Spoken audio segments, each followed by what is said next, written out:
மத்திய அமைச்சர் அமித் ஷா ஆகஸ்ட் 22ஆம் தேதி வருகை புரியவுள்ள நிலையில் ஹெலிபேட் அமைக்கும் பணி திடீர் என்று மாற்றம் செய்யப்பட்டுள்ளது. மத்திய அமைச்சர் அமித் ஷா ஆகஸ்ட் 22இல் நெல்லை வருகை தரவுள்ள நிலையில் ஹெலிபேட் அமைக்கும் பணி இடமாற்றம் செய்யப்பட்டுள்ளது.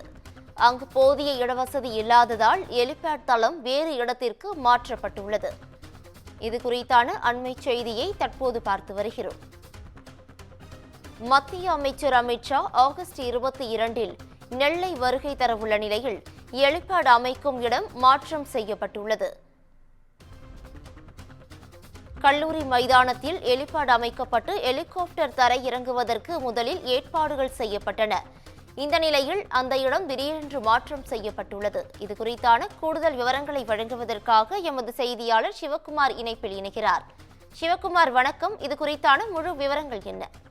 அதாவது நாளை மறுநாள் திருநெல்வேலியில நடைபெற உள்ள பொதுக்கூட்டம் ஒன்றில் கலந்துக்கிறதுக்காக மத்திய உள்துறை அமைச்சர் அமித்ஷா வரதா இருக்கிறது. இந்நிலையில் அதற்குண்டான ஏற்பாடுகள், அதாவது பாத்தீங்கன்னா நெல்லை மாநகர பகுதியில மையத்தில் உள்ள ஒரு பகுதியில அந்த ஹெலிபேடுகள் அமைக்கப்பட்டு அதன் அடிப்படையில் அவர் வர்றதுக்கு உண்டான ஏற்பாடுகள் செய்யப்பட்டிருந்தது. இந்நிலையில என்ன ஆச்சுன்னு பாத்தீங்கன்னா, அந்த ஹெலிபேட் அமைக்கப்பட்ட இடமானது மாநகரோட மைய பகுதியில் இருக்கிறதோடு இல்லாம அந்த இடமானது மிகவும் ஒரு குறுகிய இடம் அப்படிங்கிற ஒரு இடத்துக்குள்ள வர்ற ஒரு சூழ்நிலையில, அதனால என்னன்னு பாத்தீங்கன்னா அந்த அந்த இடமானது தற்போது வேறொரு கல்லூரிக்கு மாற்றி அமைக்கப்பட்டிருக்குது.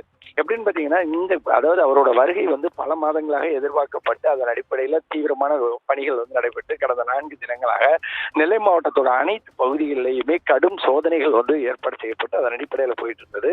இந்நிலையில அவர் இறங்கக்கூடியது பாத்தீங்கன்னா நெல்லை மாநகரோட மைய பகுதியில உள்ள ஒரு தனியார் கல்லூரி, அதாவது தனியார் பொறியியல் கல்லூரிக்கு தான் வரதா இருந்த சூழ்நிலையில அவர் அந்த இடமானது தகுந்தபடி இல்லை, அதாவது அந்த ஹெலிகாப்டர்ஸ் இறங்குறதுக்கு உண்டான ஏற்பாடுகள் சரியா செய்யப்படல அப்படின்னு சொல்லி அந்த பிரச்சனையால தான் இப்போ இடமாற்றப்பட்டிருக்கு.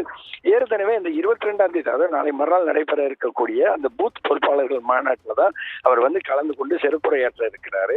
இந்த மாநாட்டில் 1 லட்சம் பேருக்கு மேல கலந்துப்பாங்க அப்படின்னு சொல்லி எதிர்பார்க்கப்படுற ஒரு சூழ்நிலையில தற்போதுதான் இந்த பணிகள் எல்லாம் நடைபெற்று அதன் அடிப்படையில் மேடைகள் அமைக்கப்பட்டு அதன் அடிப்படையில் இருக்கைகள் எல்லாமே போடப்பட்டு அதுக்கு உண்டான பணிகள் எல்லாமே நடந்துட்டு இருக்கு. மாநாட்டு திடல் சம்பந்தமா பாத்தீங்கன்னா ஏற்கனவே ஒரு சில பிரச்சனைகள் போலீஸ் தரப்புல தெரிவிச்சிருந்தாங்க. எப்படின்னு பாத்தீங்கன்னா, போதிய அளவுக்கு பிளெக்ஸ் வைக்கக்கூடாது, பேனர் வைக்கக்கூடாதுன்னு சொல்லி உள்ளிட்ட பல்வேறு கட்டளைகள், பல்வேறு நிபந்தனைகளை வீச்சிருந்த நிலையில இதை கண்டித்து பாஜக தரப்புல ஆர்ப்பாட்டம் நடத்தப்படும்னு சொல்லி நேற்று தெரிவிச்சிருந்தாங்க.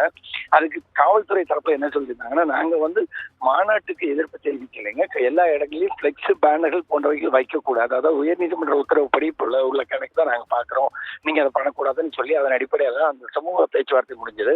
இந்நிலையில அவர் வரக்கூடிய இடமானது பாத்தீங்கன்னா, அதாவது மாநாட்டு திடல்ல இருந்து இடத்துல 1 கிலோமீட்டர் இருந்த தூரத்துல இப்ப அவர் மாநாட்டு திடல்ல இருந்து அதாவது மதுரை மதியம் 1 மணி 2 மணி அளவுல மதுரை இறங்கி அங்கிருந்து ஹெலிகாப்டர் மூலம் திருநெல்வேலிக்கு வரதான் இருந்தது. தற்போது அவர் பாளையங்கோட்டை பகுதியில் உள்ள தனியார் கல்லூரி ஒன்றுக்கு அந்த ஹெலிபேடானது இப்போ மாற்றி அமைக்கப்பட்டு அதன் அடிப்படையில பணிகள் நடைபெற்று இருக்குதுங்க. கூடுதல் விவரங்களுக்கு நன்றி சிவகுமார்.